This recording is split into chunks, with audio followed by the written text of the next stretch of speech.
ఈ పారిజాతానికి మరొక పేరే పారిభద్ర అని కూడా అంటారండి దీన్ని. పారిజాతం యొక్క పేరు. నేను గత వీడియోలో చెప్పినట్టు, ఈ వీడియోలో చెప్తున్నట్టుగా పప్పులో వేసుకొని తిన్నా, లేకపోతే కూరగా వండుకున్నా, లేదు ఈ ఆకుని ఆరబెట్టుకుని మీరు దీని చూర్ణం గాని, కషాయం గాని తాగినా కూడా మీకు జ్వరం తగ్గుతుందండి. నరాలకు అద్భుతమైన శక్తినిస్తుంది. పొట్టలో ఉన్న క్రిములను చంపుతుంది. అలాగే నడుము నొప్పులు కూడా తగ్గుతాయండి. అంటే వాత నొప్పులు తగ్గడానికి కూడా ఇది చక్కగా పనిచేస్తుందండి. వాత నొప్పులు, నడుము నొప్పులు ఇవన్నీ తగ్గుతాయని రాశారంటే ఇందులో కాల్షియం కూడా డెఫినిట్‌గా అద్భుతమైన కాల్షియం ఉంటుందని అర్థం మనకి. అక్కడే మనకు అర్థమైపోతుంది.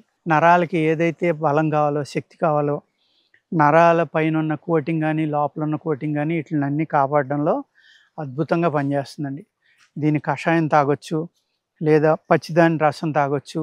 ఇయన్నీ మనం ఇలా వాడలేము అనుకున్నప్పుడు ఏం చేయాలంటే, దీని యొక్క ఆకుని వేడి నీళ్ళలో ఉడకబెట్టుకుని తీసిన తర్వాత ఆ పసిరి వాసన అనేది పోతుంది కాబట్టి, మీరు పచ్చడి చేసుకున్నా, లేక మీరు దీన్ని ఇగురుగా వండుకున్నా, లేకపోతే పప్పులో వేసుకున్నా, ఎక్కువగా అందరూ పప్పులో వేసుకోవడానికే చూసేవారండి పూర్వం. దీన్ని పప్పులో కూడా వేసుకుని వండుకునేవారు. ఆ విధంగా వాడుకుంటే నేను చెప్పిన లక్షణాలన్నీ ఇందులో ఉన్నాయండి. పైత్యాన్ని తగ్గిస్తుంది, కఫాన్ని తగ్గిస్తుంది. అంటే దగ్గు అయ్యి తగ్గడానికి కూడా ఇమ్యూనిటీ పెంచుతుందనమాట. ఎముకలకు గానీ, నరాలకు గానీ, టోటల్ బాడీకి గానీ చక్కగా పనిచేస్తుందండి. ఈ పారిజాతాన్ని ఏదో పువ్వులే కదా, దేవుడికి ఇచ్చుకుందాం అని అనుకోవద్దు.